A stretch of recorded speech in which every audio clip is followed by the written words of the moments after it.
The air was thick with the acrid scent of smoke, and the faint crackle of flames was growing louder by the second. It was a cold November night in Cedar Ridge, a quiet town nestled deep in the woods of North Carolina. The Johnson family had just finished dinner, the remnants of laughter still lingering in the living room as the kids, Emma and Liam, played with their family dog, a golden retriever named Luke. The house, an old two-story wooden structure, had stood for decades, holding generations of memories within its walls. That night, it was filled with warmth, love, and the faint hum of an old record player spinning a holiday tune in the background.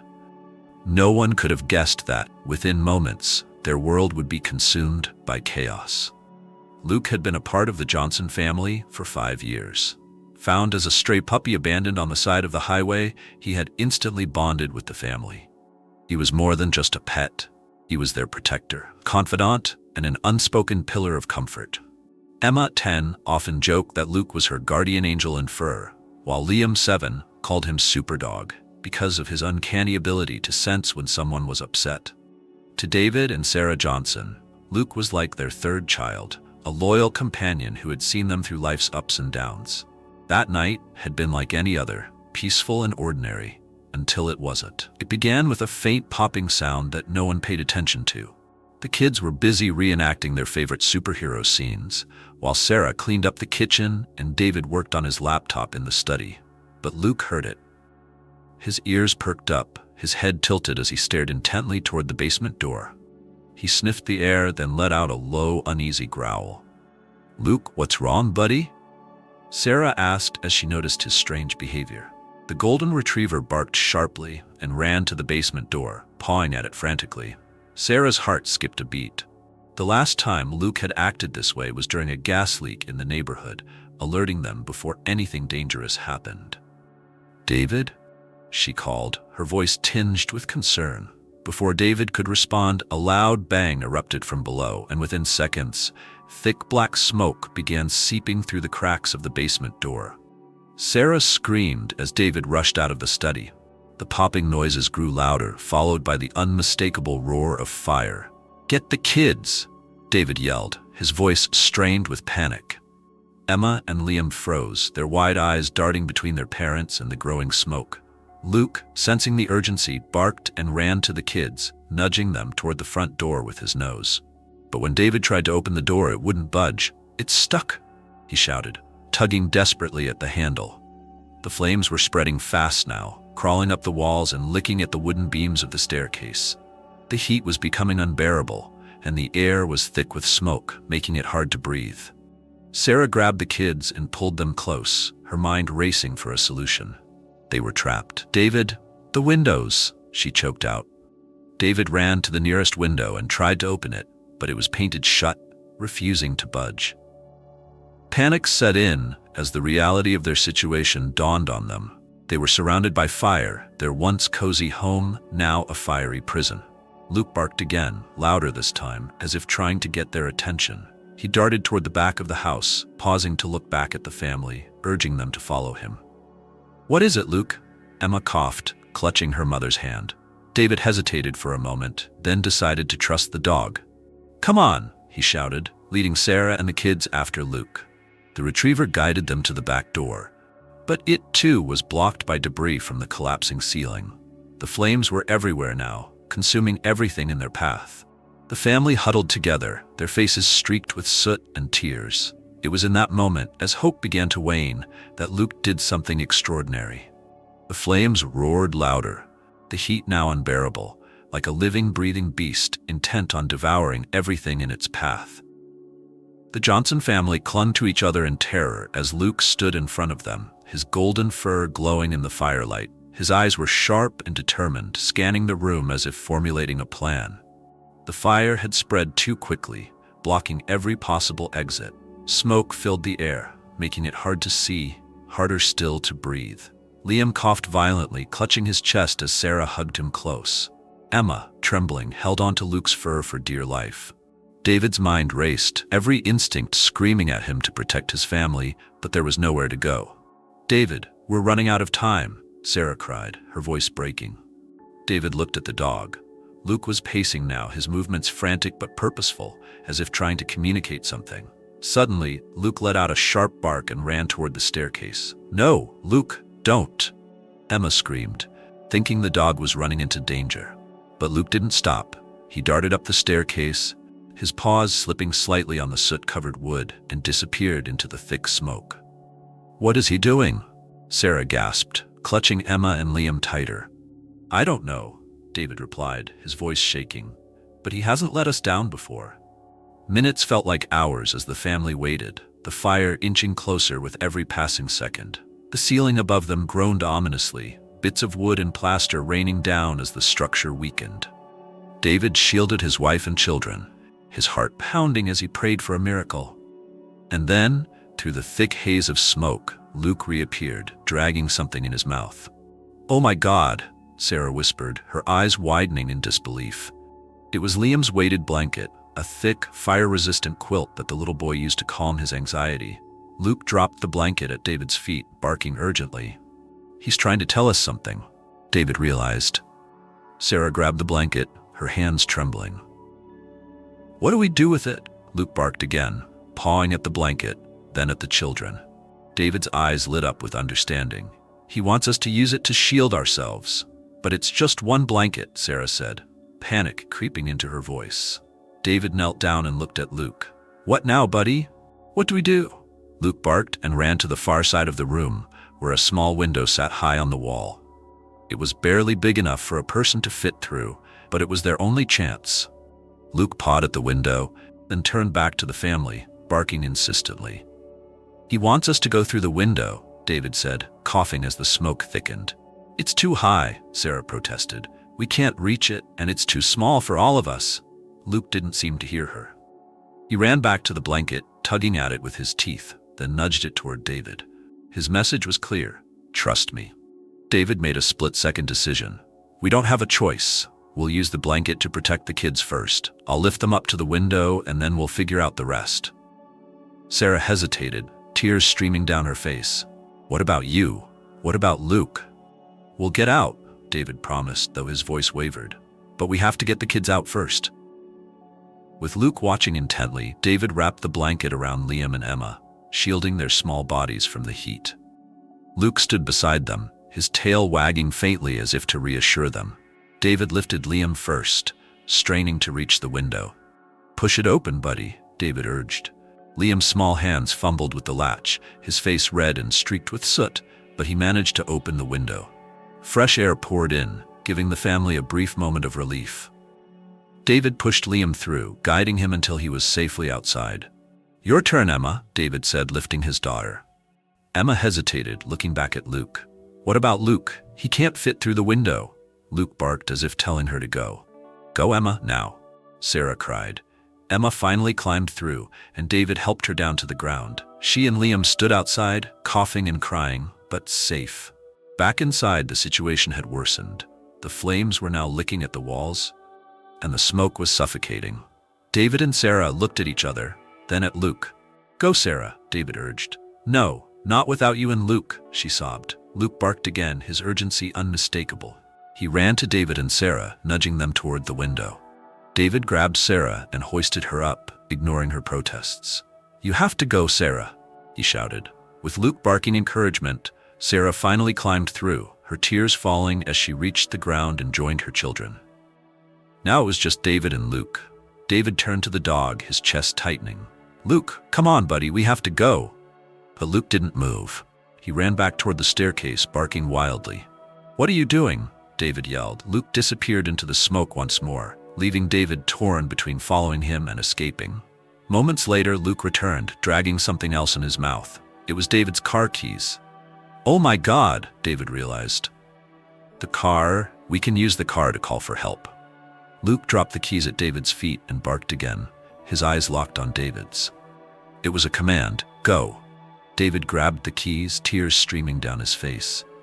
"I'm not leaving without you, Luke." But before David could say anything else, the ceiling above them groaned loudly. Flames erupted, blocking the staircase and sending embers flying everywhere. Luke barked furiously, pushing David toward the window with his body. Realizing he had no other choice, David climbed through the window, his heart breaking as he called out, "Luke, come on, boy." But the dog didn't follow. David hit the ground outside, gasping for fresh air as the icy November wind stung his smoke-filled lungs. He staggered to his feet, coughing violently, and turned back toward the window. "Luke, come on, buddy," David shouted, his voice cracking. The flames were raging now, the fire consuming the house in a deafening roar. Sarah ran to him, clutching his arm as tears streamed down her soot-streaked face. Emma and Liam were huddled together on the grass, both sobbing uncontrollably. "Where's Luke?" Emma cried, her voice high-pitched and frantic. David shook his head, his heart pounding. "He wouldn't come. He pushed me out. He's still in there."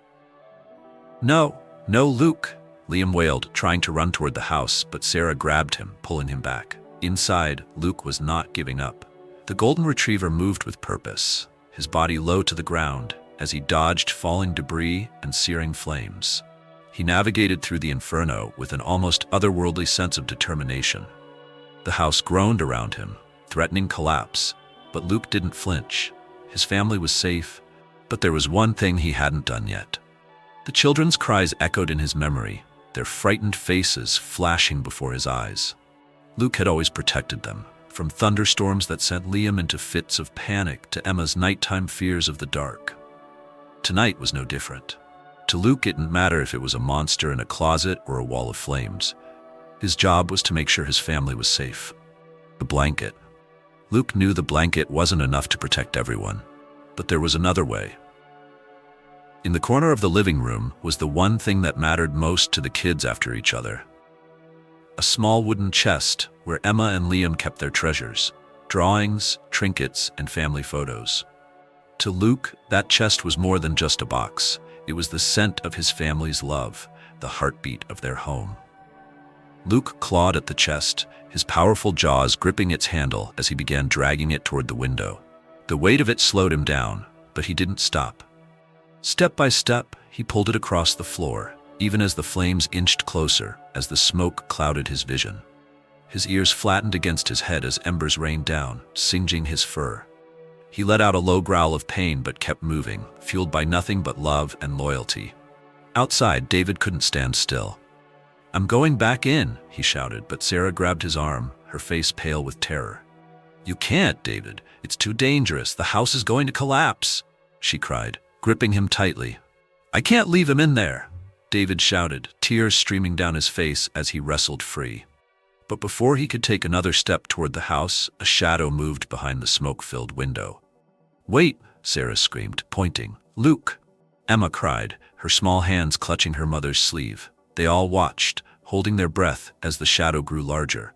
And then, through the smoke, they saw him. Luke.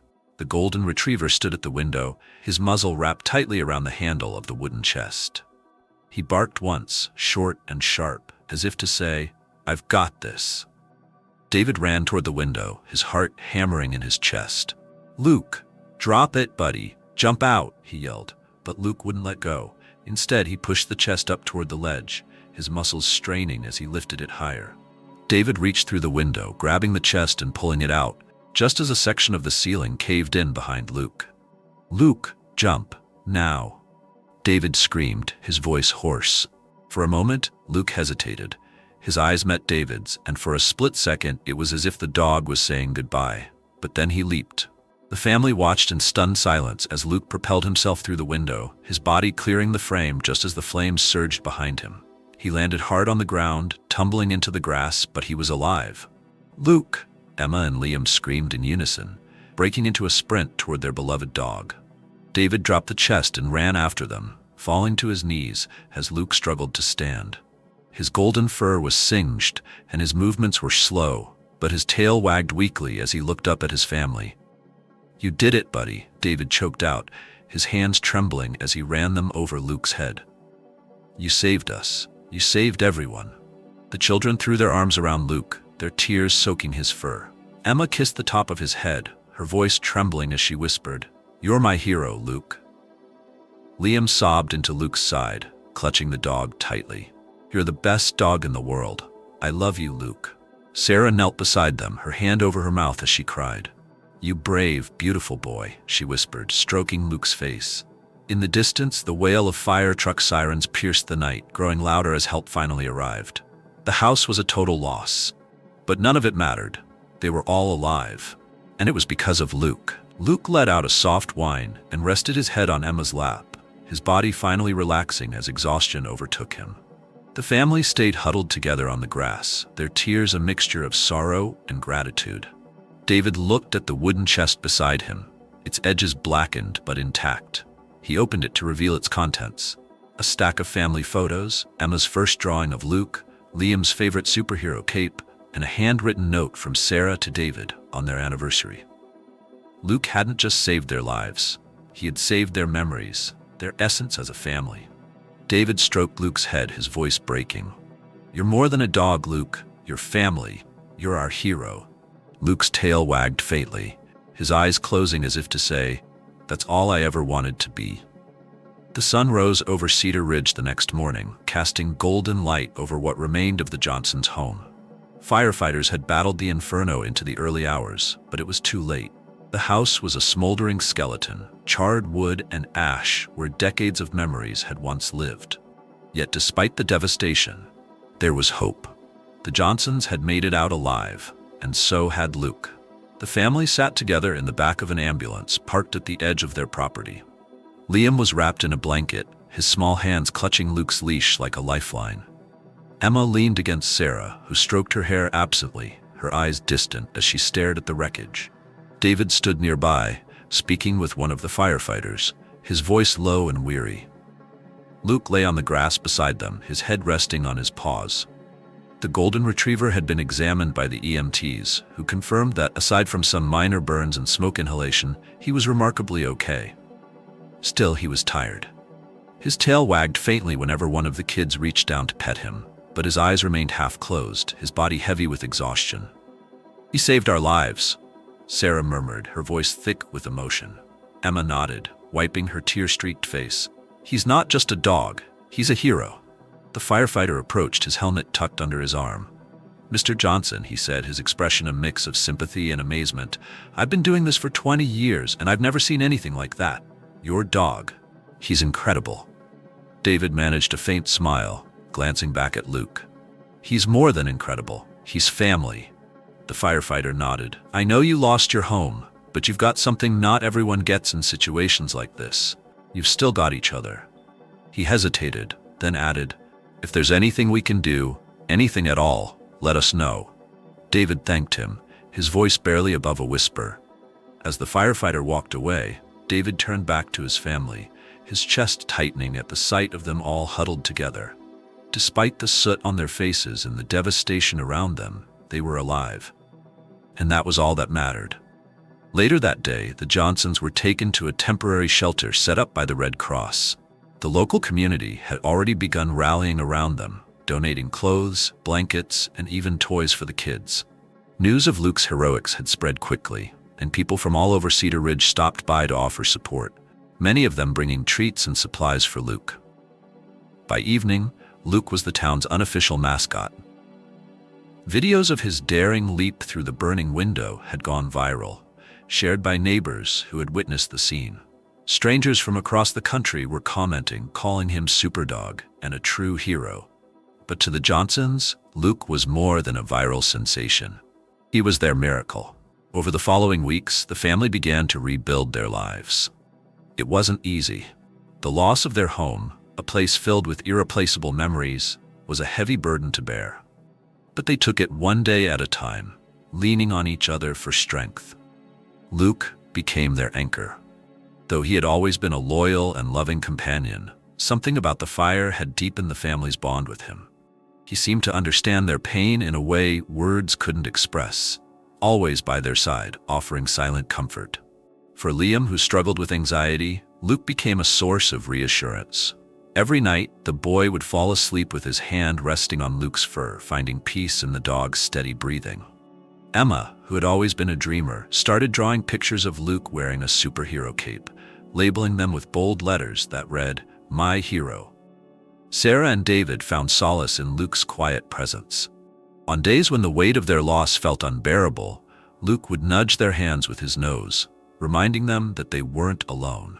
One afternoon, A few weeks after the fire, the family returned to their property to survey the damage. The sight of the burned-down house was heartbreaking, but as they stood there, something remarkable happened. Luke trotted toward the remains of the house, his nose to the ground, sniffing intently.